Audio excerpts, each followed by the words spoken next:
lẹ́yìn tá dúpẹ́ fún Ọlọ́run Ọba wa tá tọrọ àlékún ìkẹ́ àti ìgẹ̀ fún Ànábì wa Muhammad sallallahu alayhi wa sallam adékọ̀rọ̀ òyìnjú adékẹ́bọ̀ parẹ́ ẹni tọ́lọ́run fi mọ̀nà tọ́lọ́run Ọba lò ń tọ́ọ̀ṣì tí ń tàn mọ́lẹ̀ sínú òkùnkùn tí gbogbo ayé fi rìnà òun l'Ànábì Ọlọ́run ló ṣe bẹ́ẹ̀ àlékún ìkẹ́ àti ìgẹ̀ fún Ànábì tá a bá tọrọ fún bá a bá tọrọ fún ẹni ìkẹ́ l'Ànábì Ọlọ́run ti yọ́nú sí Ànábì àmọ́ ká máa tọrọ fún Ànábì káwa náà lè pín bẹ́ẹ̀ lára kẹ́tọ́ lọ́wọ́ náà wọ́n máa ṣe fún gbogbo ẹni tí bá ń tọrọ fún Ànábì ètò ní pé huwa alladhi yusalli alaykum Ọlọ́run èmi gan-an mo ṣetán mo rẹ́dì láti máa tọrọ fún yín wa malaikatuhu kódà kìí ṣèmi nìkan bí n bá ti ń tọrọ fún yín bẹ́ẹ̀ ní pé káwọn màlàíkà mi máa tọrọ kẹ́ àtàánú àtàforíjì àtọ̀là fún yín fún ẹ̀yin tá ní fún gbogbo ẹ̀yin mùmínì li yukhrijakum minadh-dhulumati ilan-nur láti kó yín kó nínú gbogbo àgàjà abú kó nínú òkùnkùn wá sínú ìmọ́lẹ̀ ẹ máa nínú nurul hidayah ìmọ́lẹ̀ tí ẹ máa fi mọ̀nà nurul ma'rifa ìmọ́lẹ̀ tí ń bẹ níbi kí ẹ máa dá nǹkan mọ̀ yàrí nurul yakin ìmọ́lẹ̀ tí ó máa mú ni màmá dájú pé àlérí ọ̀nà làwà ìtọrọ fún Ànábì ni máa ń ṣe bẹ́ẹ̀ wa kana bil mu'minina rahima nítorí pé Muhammad ẹni àánú lọ́lọ́run ṣe fún gbogbo ẹ̀dá láyé ọlọ́mọba wa ṣàlékún ìkẹ́ àti ìgẹ̀ fún Ànábì tó ń tọ́lọ̀ lóhun ó ṣe fún Ànábì ìgbà tó sọ pé inna Allaha wa malaikatahu yusalluna ala nabi Ọlọ́run ní èmi Ọlọ́run àtàwọn màláíkà mi à ń tọrọ kí àti ìgẹ̀ fún Ànábì ya ayyuhal ladhina amanu ẹ̀yin mùmínì Ọlọ́run pé àwọn náà dá sí inú ṣe olóore kan tó pa àwa àtọ́lọ́run pọ̀ Ọlọ́run náà kírun ni kò bá wa kí ṣọ́lọ́run bá wa kírun ni kò bá wa kírun ó sì lẹ́ kírun Ọlọ́run náà gbàwẹ̀ ṣé ń bá wa gbàwẹ̀ ni kò bá wa gbàwẹ̀ ó lẹ́ lọ ájì ẹmọ lọ ṣáájì ní gbogbo ọdún kò bá wa ṣáájì ó sì lẹ́yìn ẹmọ lọ ṣáájì àmọ́ iṣẹ́ ọ̀kan táwọn àtọ́lọ́run jọ pàdé mẹ́ òun ni àsàlátù ìṣẹ́fà Ànábì tó kọ́ fi dára rẹ̀ lójú ni pé inna Allaha wa malaikatahu yusalluna ala nabi dájájú èmi Ọlọ́run àtàwọn màláíkà mi à ń tọrọ kí àti gẹ̀fà Ànábì gbogbo ẹ̀yin mùmínì tẹ́yìn náà bá ti lè rọ́jú máa tọrọ ìkí àti gẹ̀fà Ànábì sallu alayhi wa sallimu taslima tẹ́ bá ti tọrọ bẹ́ẹ̀ huwa alladhi yusalli alaykum irú kẹ́ni mo ní mo ń tọrọ bá Ànábì òun ìmọ̀ dá padà fẹ́yìn náà ìṣàṣàlátù tọlọ́hun fà Ànábì bẹ́ẹ̀ ni ó mọ̀ bí ṣe fáwa náà ó wá yàtọ̀ fún báwọn màláíkà ti ṣe ìṣàṣàlátù tọlọ́hun fà Ànábì òun ní kọ́ Ọlọ́run ń júwe Ànábì fáwọn màláíkà wí mọ́ Muhammad èmi mo ṣẹ̀dẹ́ orí báyìí àmọ́ ìṣàṣàlátù àwọn màláíkà fà Ànábì òun náà bí máa nàbí bàríkúnà wọ́n tọrọ àlékún orí àlékún ìgẹ̀ fà Ànábì Muhammad sallallahu alaihi wasallam Ọlọ́run wa ní tó bá ti mú yín rọ́jú tẹ́ bá ti tọrọ àlékún ìkẹ́ àti ìgẹ̀ fà Ànábì èmi Ọlọ́run náà gangan mà dá padà fún yín Ọlọ́run bá wa kẹ́ Ànábì wa Muhammad naam mọ̀ọ́dún wa láàárọ̀ yìí òun ní pé yóò dá lérí hálùnà ba'da Ramadan ìṣesí tó yẹ ká wà lẹ́yìn Ramadan kí eré ìṣesí ò lè bí àti yín wà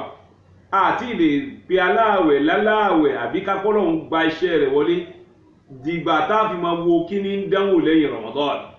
in tí bá ṣe lẹ́yìn Ramadan ni ó máa tọ́ka àwẹ̀ tó gbà bó gbàdà bí ò gbàdà in tá bá ń ṣe lẹ́yìn Ramadan lérí ìwà sí tá bá wà lẹ́yìn Ramadan ni ó máa túmọ̀ àwẹ̀ tá gbà bọ́lọ̀ bá gbà ní ìbádà tí ó bá gbà ní ìbádà gẹ́gẹ́ bí àpèjúwe in kunta khilala Ramadan tashhadu salat al-fajr nígbà tí Ramadan náà ti ń bẹ̀lẹ̀ tí gbogbo wa ń gbà wọn ò kírun àsùbá lẹ́yìn ọ̀kan ní wárí gbogbo ìgbà la fi ń kírun àsùbá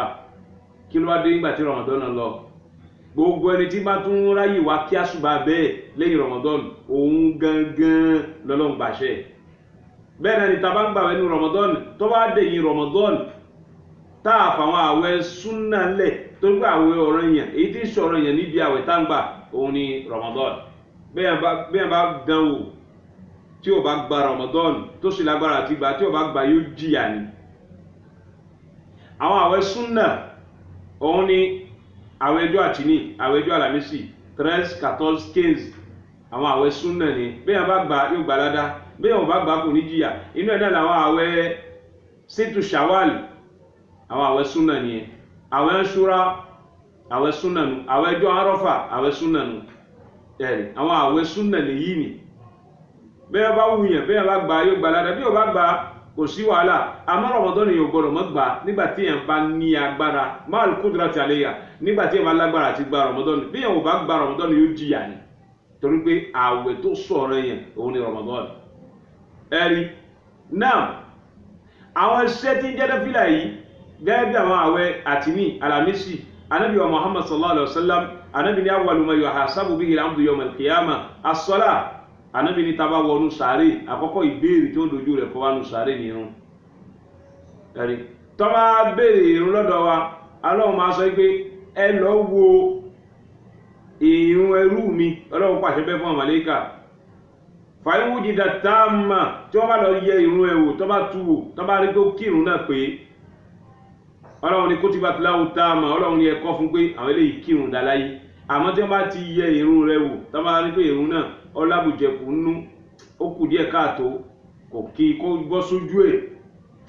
àwọn kọ̀ọ̀kan wáyé àwọn ìgbà kọ̀ọ̀kan máa ń wá tí ẹ̀dínkù máa ń bá ìrun ẹ̀ tó bá kan ọ̀rọ̀ bẹ́ẹ̀ Ọlọ́run ni ẹ lọ wo inú àwọn náfìlà tó yàn kẹ́ fi kún ìrun ẹ̀ kí ìrun ẹ lè pé tó bá jẹ́ nìkan tí ò ní ìgbàládá àwọn náfìlà yẹn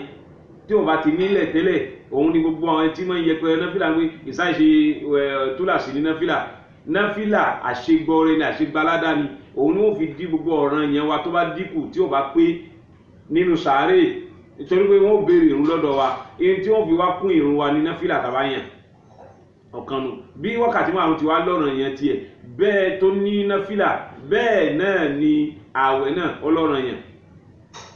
ọ̀ràn yẹn àwẹ̀ ní Ramadan náfìlà rẹ̀ ní gbogbo àwọn àwẹ̀ àti ní àlàmísì àwẹ̀ sítù Shawwal àwẹ̀ tẹ̀lẹ́sì àtọ́síkèǹ tàìmọ́tàlá oṣù mẹ́rìnlẹ̀ oṣù mẹ́ẹ̀ẹ́dógún àwọn àwẹ̀ ẹ̀hún náà àwọn èyí tí ṣe náfìlà mẹ́nu ọ̀ràn yẹn náà ní Ramadan bẹ́ẹ̀ náà ni sàárà tá ń ṣe sàárà lọ́ràn yẹn tiẹ̀ ó sì ní náfìlà ní sàárà ọ̀ràn yẹn ní ká yọ zàká hajj tá ń lọ Mọ́kà lọ paralé Ọlọ́run lọ́dọọdún hajj marratan fil umr arábìnrin ẹ̀kan nínú gbèsè ayé gbogbo ẹni tí ó bá ṣe hajj ẹ̀kan nínú gbèsè ayé ṣùgbọ́n gbogbo èyí tí bá wọn kún tàtọ́wùn ní ọmọ jẹ́ náfìlà ní ọmọ jẹ́ hajj lọ́ràn yẹn bí ẹ bá lágbára àti ṣáájú tí ó bá ṣe yóò jìyà àmọ́ umúrọ́ kámọ̀ lọ ṣe umúrọ́ yẹn umúrọ́ òun jẹ́ náfìlà bàbá túṣẹ́ yẹn wọ́n jọ inú sàárè níjọ́ tí ẹ bá wọ sàárè lẹ́ẹ̀kan náà bá níbi ti sọ fún wa pé àkọ́kọ́ ohun tí wọ́n tu wò ìrun ni tábà ní pé ìrun rẹ pé wọ́n rí pé ẹ̀kọ́ àkọọ́lẹ̀ pé àwọn eléyìí kírun dá tí ìrun rẹ ò bá pé wọ́n ní ẹ fi kún fún lára àwọn náfìlà tó yàn ànábì wa ní kì í ṣe eré ìrun nìkan ní ọmọ bẹ́ẹ̀ o bẹ́ẹ̀ náà ní lérí àwọn ààwẹ̀ ní o gọ́ọ̀ràn yẹn ò bá ti pé wọ́n fi náfìlà rẹ̀ kún òun ni àwọn ààwẹ̀ sítù Shawwal àti ní ìjọ àlàmísì àtàwọn ààwẹ̀ tẹ̀lẹ́sì àtọ́síkèǹ náfìlà ni wọ́n fi gbáǹdì bẹ́ẹ̀ náà ni sàárà ọ̀ràn yẹn sàárà ni zaka yíyọ náfìlà rẹ̀ ní ká ṣe sàárà bẹ́ẹ̀ náà ni ájì tá a sọ yìí ọ̀ràn yẹn bẹ̀ ní ká ṣe ájì náfìlà rẹ̀ ní ká ṣe kí ni ò ká ṣe múrọ́ ẹ̀rí nǹkan nítorí bẹ́ẹ̀ kí Ọlọ́run ọba kó fún ẹnìkọ̀ọ̀kan wá ṣe gbogbo àwọn náfìlà yìí ẹ má jà fi ṣeré ibi tí mo ń bọ̀ wá nìyẹn ẹ má jà mọ́ fi ṣeré in kunta khilala Ramadan atọ́ta al-fuqara wal masakin nígbà tí gbogbo àwọn àánú àwẹ̀ là ń ṣàánú àwọn tálíkà àwọn bí kò ṣòní kò jòní àwọn tọwọ́ wọn tẹnu à ń ràn wọ́n lọ́wọ́ à ń fún wọn sàrìjẹ à ń fún wọn ní sínú à ń fowó sí wọn lápò kí ló dé tí ò fẹ́ rí bẹ́ẹ̀ lẹ́yìn Ramadan. in kunta sha'irta bi khuznihim wa bi hajatihim wa ashfaqta alayhim alimi tó bá ti ń kẹ́fín lára wọn pé lábọ́jà dà pé inú rẹ̀ ò dùn inú rẹ̀ ń bàjẹ́ bẹ́ẹ̀ náà láàfin máa ṣe kí ni o àmọ́ bá wọn gbọ́ bùkátà wọn àmọ́ súnmọ́ wọn nínú Ramadan ká má dágun la sí wọn lẹ́yìn Ramadan ká má sọ pé àwẹ̀ lóde la fi ń ṣàánú nígbà táwẹ̀ ti lọ nísìnyí kò ṣàánú mọ́ ẹ má jẹ́ orí bẹ́ẹ̀. ìtorí pé gbogbo ìṣàánú wa nínú Ramadan ká tó máa tẹ̀síwájú bẹ́ẹ̀ lẹ́yìn Ramadan òun ní jásíkọ́ lóun gba gbogbo wàhálà tá a ṣe náfìlà tá a kí ni o àwẹ̀ tá a gbà ní o ìdìde lóru wa ní o gbogbo ẹ̀ bẹ́ẹ̀ fáìlì tẹ̀sítẹ̀mìràn àlàhàzà solok ká gbìyànjú ká tó máa tẹ̀síwájú lérí gbogbo àwọn nǹkan tá à ń ṣe ní Ramadan àmọ́ ìtẹ̀síwájú yẹn ká ṣe lọ́run ní Ramadan ká ṣe dáadáa ní Ramadan kí dáadáa yẹn wá dúró lẹ́yìn Ramadan bí ìgbà tí Ọlọ́run ò bá ṣe yẹn ni o ká má jẹ́ ẹrúsìn Ramadan ká jẹ́ ẹrúsìn Ọlọ́run tó gbọ́ àwọn ẹrúsìn Ramadan ni wọ́n máa kírun ní Ramadan wọ́n máa ṣe àrà ní Ramadan wọ́n máa ṣe tọrẹ àánú ní Ramadan àmọ́ tó bá dé yín Ramadan gbogbo ó dúró ẹjá wo wa an la yakuna haluk ma al-Qur'an ka halika ma as-siyam an la yakuna haluka ma al-Qur'an ka halika ma as-siyam ọmọ ìyá mi ìṣesí wa báwo la ti ń ṣe pẹ̀lú al-Qur'an ká má jẹ́ orí bá ti ń ṣàwẹ̀ tó pé ìlú mi nìsín lẹ́yìn àwẹ̀ tá gbà kọjá yìí ó dẹ̀yìn ọdún kan lẹ́yìn àwẹ̀ tá gbà kọjá yìí tẹ́lómi fi ráyè tọ Kùránì tí ṣe tìláwà tí ṣe gbogbo ẹ̀ wọ́n ti lọ fi Kùránì kọ́ ó tún di ẹ̀yìn ọdún kankan tó tún Kùránì yìí padà níbi tí wọ́n fi kọ́ sí náà fi sọ pé bá ti ṣe àwẹ̀ wa ò ká má ṣe Kùránì bẹ́ẹ̀ ìtorí pé la yamurru bika yawmun illa wa qad talawta min kitabillah ìjọ kan ò lè dé ká mọ́ tọ Kùránì ìjọ kan ò lè wá ìjọ kan ò ní gbára wa kọjá adìde lóru atọ Kùránì tabakasuba atọ Kùránì bílẹ̀ bá tún mọ́ atúgbé Kùránì atúyẹ̀wò bàbá tó lọ ká ìlà kán tó kí atọ̀ tàbá tó kírun tán atútọ̀ bàbá kálásárì atọ̀ Kùránì kí ló dé tí gbogbo ẹ̀fẹ́ adúró bẹ̀ lẹ́yìn Ramadan ká má jẹ́ kó rí bẹ́ẹ̀ ká má tọ̀ ní gbogbo gbà tó ń gbọ́ lọ́wọ́ bá ń sọ fún anú al-Qur'ani pé a'udhu billahi minash shaitani rajim bismillahir rahmanir rahim innal ladhina yatluna kitaballahi ọlọ́ni ẹ̀rí gbogbo àwọn ẹni tí ń tọ̀ al-Qur'ani tí wọ́n nájú tó tí wọ́n mójútó tí wọ́n fi al-Qur'ani ṣeré nígbà kan tí wọ́n yẹ̀ wò wa aqamus salata bí a ti tọ̀ Qur'ani tó náà ni wọ́n tó fi gbé wákàtí márùn-ún dúró wọn ò kí kàdá kan sí wọ́n kírun wọ́n mójútó bọ́lá wọn bá ti bẹ̀ wá. wa anfaqu mimma razaqnahum sirran wa alaniya ọlọ́run ní bẹ́ẹ̀ ni wọ́n tún ná nínú ohun táwọn ọlọ́run bá ṣe fún wọn nínú owó ta fún wọn wọ́n ná wọ́n rọ́jú ná wọn ò retí kó pọ̀ kan tó máa ná sirran èyí tí wọ́n ná ní pamọ́ ìbẹ̀m̀bẹ̀ wà àlàníyà èyí tí wọ́n tún ná lójú ayé níta gbangba ètò ìbẹ̀m̀bẹ̀ ọlọ́run ní gbogbo àwọn ẹ̀ta wíwọ̀n yìí yarjuna tijaratan lan tabur àwọn ni wọ́n ń ṣòwò tí wọ́n fẹ́ pàdánù bẹ̀ àwọn tí wọ́n ṣòwò tí ò sádánù nú ẹ̀ òun ni pé àwọn tí ń tọ̀ alukurani eré alukurani lọ́wọ́ ti gbé ìtorí bẹ́ẹ̀ tí wọ́n bá fẹ́ wà nínú ẹni tí ó mọ bọ́lọ́hún dòwò pọ̀ lówó tí ò sádánù bẹ́ẹ̀ tí ò sì ní kábàámọ̀ bú mẹ́ òun ni pé kí ni o ìyẹn alukurani láàyò kó mọ̀ tọ̀ kó sì máa kí wákàtí márùn-ún òun ló fi dájú tó gbọ́ lọ́wọ́ sọ pé yarjuna tijaratan lan tabur ọlọ́run ti júwe ọ̀nà fẹ́mi àti yín ọ̀nà tá a gbà tá a mọ̀ fi ṣe kí ni o tá a mọ̀ fi gbalada òun ni pé kí ni o tá a bá ti tọ̀ Kùránì bẹ́ẹ̀ ká mọ̀ fi wákàtí márùn-ún ṣe pé innal ladhina yatluna kitaballahi wa aqamus salata ọlọ́run náà ti tọ̀ Al-Kùránì tí wọ́n sì tún gbèrò dúró fún ọlọ́run ọba wọ́n kí wákàtí márùn-ún lásìkò wọn òkìkà dáka sí wọn òkìkà kíkà ẹ̀rì wà á ń fọkọ mimma razaqnahum sirran alaniya bẹ́ẹ̀ ni wọ́n sì tún ju àwọn èèyàn nú inú tọrọ kọ́bọ̀ táwọn náà rí wọ́n tún ṣàánú àwọn èèyàn ọlọ́run ní àwọn eléyìn yarjuna tijaratan lan tabur àwọn ni wọ́n ń ṣòwò tí ò sádànù bẹ́ẹ̀. wa yukhbiru an-nabiyyu sallallahu alayhi wa sallam al-Qur'ana yashfa'u li ahlihi anabi wa sallallahu alayhi wa sallam ó jẹ́ ká mọ̀ wípé ẹ̀rọ al-Qur'ani yìí o yóò ṣìpẹ̀ gbogbo àwọn ẹni tí wọ́n ń tọ̀ ọ́ àwọn tí ó jẹ́ ẹni alukurani tí wọn ò lè ṣe kí wọn má yẹ̀wò tí wọn ò lè ṣe kí wọn má nájú tó tí wọn ò lè ṣe kí wọn má kà á alukurani ó dúró níwájú Ọlọ́run lẹ́ni tí ó máa ṣìpẹ̀ gbogbo àwọn ẹni bẹ́ẹ̀ níjọ́ alkiyama àlùhù àwọn tí ń ká alukurani alladhina ya'tanuna bihi òun àwọn tí wọ́n ṣàkólé kan pa ẹ̀ talukurani wíwo lẹ́mìí wọn láyà wọn mú mígbà yà wọn alu alladhina yujalisuna àwọn tí jẹ́ ní alukurani talukurani wọ́n padà mọ̀ wọ́n jọ alkiyama tí ó sì pẹ́ wọn òun làwọn tó yẹ pé yujalisuna wọ́n máa ń jókòó ti alukurani wọ́n máa gbọ́ wọ́n ti kí ó sì máa dùn mọ́ wọn kí wọ́n máa kà sí wọn létí bàbá kí alukurani ṣe lómi yóò máa tó gbé ni yóò máa sùn bí ìgbà tí wọn ò kọ́ rí mọ́ rárá ẹ̀ bàbá kí alukurani tẹ́lẹ̀ bá gbọ́ wáàsí tó bẹ̀rẹ̀ sí gbọ́ wáàsí nísìn ìṣòro ayé bá nù pé kí ni kò ná nípa ẹ̀ kò fẹ́ gbọ́ wáàsí ẹ̀rì kò sì gbọ́dọ̀ rí bẹ́ẹ̀ a máa gbọ́ alukurani a máa gbọ́ lágbọ̀ tún gbọ́ ni tó ẹni tọ́lọ́mù bá fẹ́ kẹ́ àwọn ni wọ́n máa jókòó tá alukurani àwọn tá alukurani ó sì pẹ́ ọjọ́ alukiyama àwọn làwọn tí wọ́n máa lọ tafsiri tí wọ́n máa gbọ́rọ̀ Ọlọ́run tí wọ́n máa gbọ́rọ̀ ànábì tí wọ́n sì máa lò ó. aluhu alladhina la yahmaluna alladhina la yahjurun àwọn ní alukurani làwọn tí wọ́n pé wọn ò yàn alukurani lódì wọn ò gbá alukurani kalẹ̀ wọn ò pátì tí wọ́n máa fi wá retí pé kọ́dún kan tó pé náà kí wọ́n tó náwó mú alukurani níbi tí wọ́n fi kọ́ sí wọn ò sínú àwọn ẹni tí ń ṣe bẹ́ẹ̀. wa qala ya Rabb gẹ́gẹ́ bá Ànábì ti sọ tí ń képe Ọlọ́run pé èrè Ọlọ́run o inna qawmi ittakhadhu hadha al-Qur'ana mahjura Ànábì sọ pé inna qawmi èrè Ọlọ́run ó ráwọn ìjọ mi ittakhadhu hadha al-Qur'ana mahjura ó rá al-Qur'ani tó fi rán mi yìí tí mo fi jíṣẹ́ fún wọn yìí wọ́n yàn lódì wọ́n yàn Qur'ani lódì wọn ò mọ bí pàtàkì ẹ̀ wọn ò mọ bí bàbára rẹ̀ wọn ò ka al-Qur'ani sí kò mú mi gbà ya wọ́n yàn lódì Ọlọ́run sọ bẹ́ẹ̀ ìwà ń jẹ́ ìbànújẹ́ ọkàn ìbànújẹ́ ẹ̀mí fànẹ́bì tánàbì fi ń fẹjọ́ wọn sùn Ọlọ́run inna qawmi lànàbì pé ànàbì ò dárúkọ ẹlòmí ó ní òun náà wọn ìjọ mi Ọlọ́run ittakhadhu hadha al-Qur'ana mahjura wọ́n yàn al-Qur'ani lódì wọn ò ná nípa al-Qur'ani wọn ò ká sí wọn ò yí tọ́ wọn ò yí gbé wọn ò yí yẹ̀ wò wọn ò ronú nípa ohun tọ́lọ́run bá sọ síbẹ̀ ẹni la yatluna ayati àwọn tí wọ́n yàn al-Qur'ani lódì òun làwọn tí yìí ká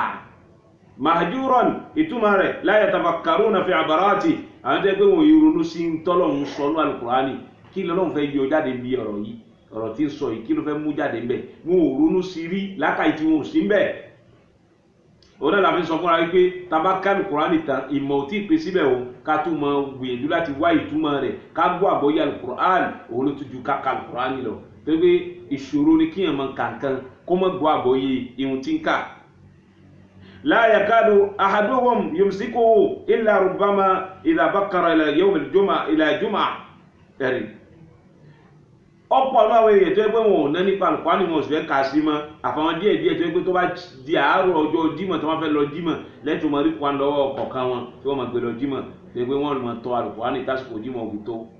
tó bá ti di Jímọ̀ kan tí wọ́n bá ti tọ́ al-Qur'ani tí wọ́n ti kà wọ́n tó lọ fi kọ́ síbi tí wọ́n gbégbé ó tún di Jímọ̀ míì tí wọ́n tó tún tọ̀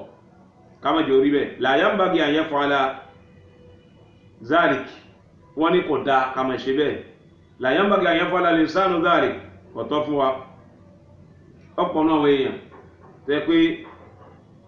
aṣàmùtàjọ kí tàṣínkì wítìrì táǹkì gbogbo èyí táǹkì tààjù ìlú rẹ̀ ó máa dùn yaqulu fi nafsi la astamirranna ala salati al-witr ba'da Ramadan yóò máa wí fẹ́mi rẹ̀ pípọ̀ lóògùn Ọlọ́run irun yìí ìmọ̀kírun lálẹ́ yìí ṣe kìámù lẹ́yìn ìmọ̀kírítìrì yìí èyí ní dadúró mọ́ lẹ́yìn Ramadan bí tí ń lọ iná ní máa bá lọ kò sẹ́ni tí ò ní rí bẹ́ẹ̀ lẹ́mí ẹ̀ kò sẹ́ni tí ò ní máa ṣe é bẹ́ẹ̀ nínú ọkàn pé Ramadan irun táǹkì yìí kìámù lẹ́yìn yìí o káàmù kí aṣámú máa kí kìámù lẹ́yìn máa dáhùn mọ́jú lóru dìde lóhùn yẹn náà fílà bọ́lọ́hùn sọ̀rọ̀ yóò máa wí fẹ́mi yaqulu fi nafsi la astamirranna ala salati al-witr ba'da Ramadan yóò máa wí bẹ́ẹ̀ pé títí Ramadan lẹ́yìn Ramadan kìí jẹ́ pé ní Ramadan nìkan mò ń kí wítìrì mò ń kí mo ṣe kìyàmù lẹ́nu mo dìde lóhùn yẹn náà fìlà bí ti mo bá lọ́nu bí mo ti ń dìde lóru dáhùn lójú tó al-Qur'ani bí ti mo bá lọ́nu ọ̀pọ̀ ọ̀nù èèyàn ti ń wí bẹ́ẹ̀ tẹ́ pé lẹ́yìn wá gba náà kọ́dọ̀lẹ́ àhàdà àdéhùn ẹ̀ àtọ́lọ́hùn tó ti ń wí fẹ́mi ààrẹ pé pẹ̀lú ògbó Ọlọ́run bí mo ti ń rọ́lọ́hùn sínú Ramadan tí mo ń tọ Qur'ani tí mo ń kí wákàtí márùn-ún yìí ní dáwọ́ bẹ́ẹ̀ dúró lẹ́yìn Ramadan ó ti ń ṣàdéhùn pẹ̀lú Ọlọ́run àdéhùn pẹ̀lú Ọlọ́run àdéhùn tó wá ṣe pẹ̀lú Ọlọ́run o má bàá jẹ́ lẹ́yìn àwẹ̀ o má bàá jẹ́ o كم إنسان منا لما شيء بحلاوة الدعاء مع الإمام أو مع نفسه قال في نفسي أين كنت قبل رمضان أن هذه الحلاوة أي ما يين nígbà tí mo bá ń ṣàdúà tí wọ́n ń ṣe àmì àbọ̀ wọn ń ṣàdúà fún rẹ̀ ní Ramadan yóò mọ wí bẹ́ẹ̀ nú ẹ̀mí ẹnu ọ̀kẹ́ pé أين كنت قبل رمضان nígbà mo wà kí Ramadan tó dé ibà máa pé báyìí kí ní ìdùn tó ni ìbá ti máa bá lọ kí Ramadan tó dé kó lè tó rọ̀ mí lọ́wọ́ jù báyìí lọ gbogbo bá ti ń ṣàlùkáwà ní ìhùn àṣàlùkáwà ní irọ́ ni ẹlòmí ọmọ sọ pé àyìnà qalbi an hadhihi al-mata' an hadhihi al-iman ọkàn mi ti ń dàgbà sókè yìí tí má ní ibẹ̀ ń lékún yìí gbọ́dọ̀ kan náà wà láti jọ yìí tí ìlè máa bẹ̀rù Ọlọ́run bí mo ti ń bẹ̀rù Ọlọ́run yìí àmọ́ ba'da Ramadan thumma duyya ba'da duyya gbogbo ta ṣàlùkáwà ní rẹ̀ pọ̀ lọ́lọ́run nígbà tá à ń bẹnu Ramadan lẹ́yìn Ramadan nísìn àti ra gbogbo ẹ̀ láre kò sẹ́ni tó mú àlùkáwà ní ẹ̀ṣẹ̀ mọ́ àṣe sójú ẹ̀ mọ́ kamil insan minna lamma kana sama fi sadaqati ọ̀pọ̀ náà àwọn èèyàn tí ń tọrẹ àánú sama fi sadaqati ọkàn rẹ̀ balẹ̀ kó yọ owó jáde kò ró lójú nínú àwẹ̀ láti máa fi ti àwọn èèyàn lẹ́yìn máa ràn àwọn èèyàn lọ́wọ́ máa ṣàánú àwọn èèyàn pẹ̀lú owó lálá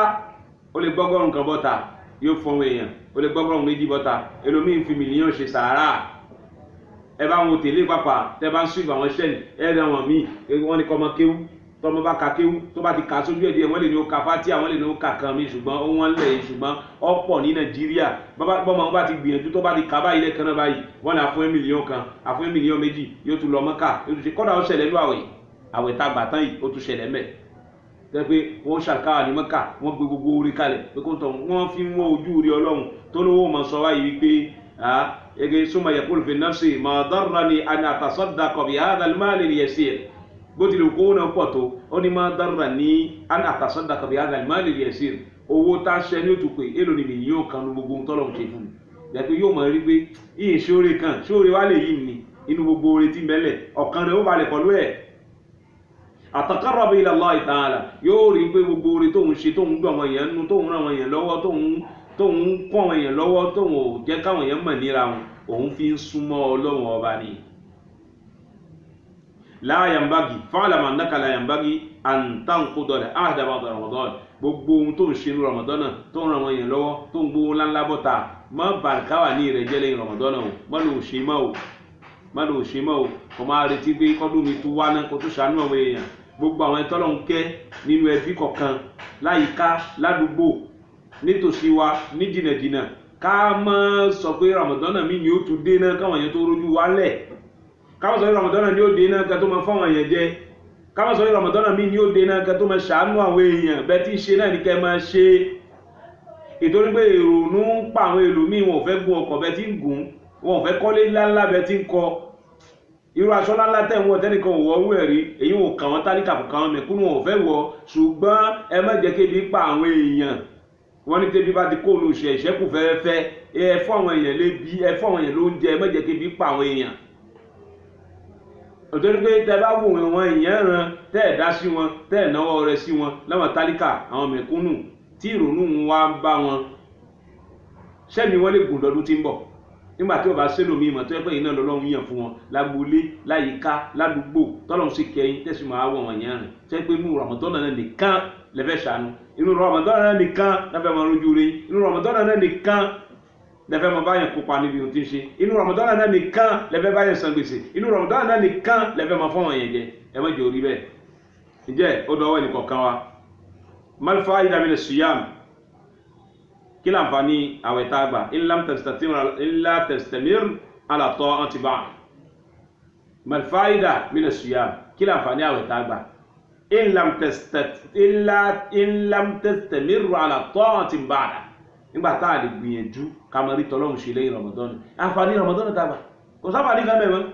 tá a bá ti lè gbìyànjú láti máa ṣe tọ́lọ́run lẹ́yìn Ramadan ọ̀ọ́bì gbogbo ohun tá a ṣe ní Ramadan ìṣètò Ọlọ́run kìí ṣe ní Ramadan nìkan ló mọ lẹ́yìn Ramadan á tún mọ gbìyànjú á mọ tẹ̀síwájú á mọ ràn àwọn èèyàn lọ́wọ́ gbogbo àwọn tí ń sunkún á mọ nú omijé fún wọn á mọ ti àwọn èèyàn lẹ́yìn á mọ kún àwọn èèyàn lọ́wọ́ èyí ò ní dá sí pé àrí tọ́lọ́run ṣe jama ó dọwọ́ ẹnìkọ̀ọ̀kan wa. mal fa'ida fi du'aina Allahumma ya muqallibal qulub sabbit qulubana ala dinik kí láǹfààní gbogbo àdúrà tá à ń ṣe pé Ọlọ́run ìrọ̀lọ́ba tó musabbih muqallibal qulub ìrọ̀lọ́ba tó máa ń darí ọkàn yẹ́lẹ́yẹ́lẹ́ bá ti ṣe yìí kò láyọ̀ lé bá ti sin lọ́hun tá à ń rí ṣe yìí ọpẹ́ ní fọ́lọ́run lóhun já tó lè máa ṣe bẹ́ẹ̀ tẹ̀síwájú torí kò láyọ̀ lé muqallibal qulub ọba tó máa ń darí ọkàn yẹ́lẹ́yẹ́lẹ́ sabbit qulubana ala dinik gbogbo àlàntọ́ ọ̀nà Ramadan pé jẹ́ kọ́kàn wá orílẹ̀ kẹ́mi wọ́n orílẹ̀ lérí ẹ̀sìn rẹ má lè wá sásíbò míì mọ́ ṣáàpá àdúrà tá a ṣe ní Ramadan ṣáàpá náà ò gbà ní ìtọ́jú tó jẹ́ wíbẹ̀ ni pé gbogbo ohun tá à ń tọrọ ní Ramadan pé má yí ọkàn wa kúrò níbi ẹ̀sìn mọ́ má jà ṣe kan mí lọ́tọ̀ ẹ̀yin Ramadan ní ṣe àti ṣe kan mí gbogbo ohun tá a ṣe ní Ramadan gbogbo ẹlòmíì ní ṣe ó kọ̀ fẹ́mi rẹ̀ pé òun ò ní wò kí wò òun fẹ́ rírì kúrò nínú Ramadan tó pé èèyàn ti gba gbogbo wa náà la mọ̀ pé gbogbo ẹni tí ń bá ti ń wò kí wò nínú Ramadan àwẹ̀ rẹ̀ yóò mọ̀ lọ bó ti yẹ kó lọ tẹ́ pé àwẹ̀ rẹ̀ yóò lẹ́ dínkù yóò lábà wọn yóò lábùkù nú àfẹ́ wo agbójúkò gbogbo inú fóònù wa nísìn àwò gbogbo inú tẹ̀lé nínú ilé àwò kọ́dà níta gan àmọ̀ sáà ní àmọ̀ gbójúkò torí pé àfẹ́ wo òkúwò kí ló dé táwa ń padà sí rí òkúwò náà lẹ́yìn Ramadan ó dọ́wọ́ gbogbo wa o kí Ọlọ́run ọba kọ́kọ́ nìkan àwọn ṣe Ànábì wa Muhammad sallallahu alaihi wasallam ó ní la yuhafizu ala salati al-witri illa mu'minun mọ̀mìnì lànà bí pé gbogbo ẹni tí bá mójútó ìrun wítìrì mélòó ni wà là ń kí mọ́ lónìí gbogbo ẹni tó bá ti kí ìṣe mọ̀mìnì níjọ́ tí wọ́n ti parí Ramadan báyìí ní wítìrì lómi ti tán òkìmá náà nù ẹ má jẹ́ orí bẹ́ẹ̀ fún wa ẹ jẹ́ àmọ́ kí ká tó mójútó tó gbé la yuhafizu ala salati al-witri illa mu'minun ntànà mi sọ ni kò sẹ́nìkan tẹ́rì tí ó máa mójútó ìrun wítìrì tí ó máa kí àfi mùmíní ẹbí bá ti ṣe mùmíní òun ni ò ní ríbi mójútó kò ní ná nípa rẹ̀ kò ní kankan pọ̀lú ẹ̀ kí ní jẹ́ wítìrì ẹ̀rí nítorí bẹ́ẹ̀ kọ́ lọ́wọ́ kó gbà fún anábì wa sallallahu alayhi wa sallam anábì ní inna Allah qad zadakum salatan fasalluha anábì ní ọlọ́run ti lé òun kan kú fún yín ẹgbẹ́ àmọ́ kí òun náà irun wo lànábì mí ni fún òun ni irun wítìrì anábì min ba'di salati al-isha ila salati al-fajr irun tá a mọ́ kí tó wà fún wa tá láǹfààní rẹ̀ lẹ́yìn irun ìṣá yìí títí fi lọ àṣùbà òun ni irun wítìrì tá anábì dárúkọ pé ẹ má kí wítìrì ẹ má fi ṣe tó gbé mùmíní ní máa ń kí ẹjọ́ bá jẹ́ mùmíní kò ní lè rọ́ lọ́rùn láti máa kí àwọn làwọn tí máa ń gbé jù sílẹ̀ tí ó kí ìṣáì tí wọ́n gbé ìṣáì náà rọrùn ẹ máa kí kódà Ànábì sọ fún aláyé mi pé gbogbo ẹni tó bá gbàgbé àti kí wítìrì ìgbà tó bá fi rántí kó mú kó lẹ́ẹ̀kan náà kó kí ìtorí bẹ́ẹ̀ kí Ọlọ́run bá kó gbà fún wa kó má jẹ́ pé nínú Ramadan nìkan ní gbogbo iṣẹ́ olóore wa yóò dúró lé lérí tẹ́gbẹ́ tá a bá ti kó nínú Ramadan náà báyìí kò sí iṣẹ́ olóore míì mà ọdọwọ́ mi ọdọwọ́ yìí náà ọba àdìkíọ́lá yóò kún wa yóò pẹ̀lú wa yóò kọ́ àmọ́ ṣe ọlá tí la ilaha illallah gbogbo èrè tí wà ń bẹ́ẹ̀ ọlọ́run ṣe fún wa Ramadan tọdún ni tá a ṣe ọlọ́run mọ̀ ṣe lọ́kàn tó kù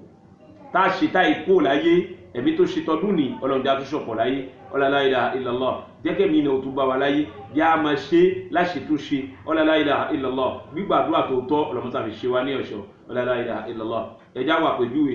anabi Muhammad sallallahu alaihi wasallam ó ní hajjul mabrur aji tí ẹ ṣe tó lóore nú laysa lahu jaza ila aljanna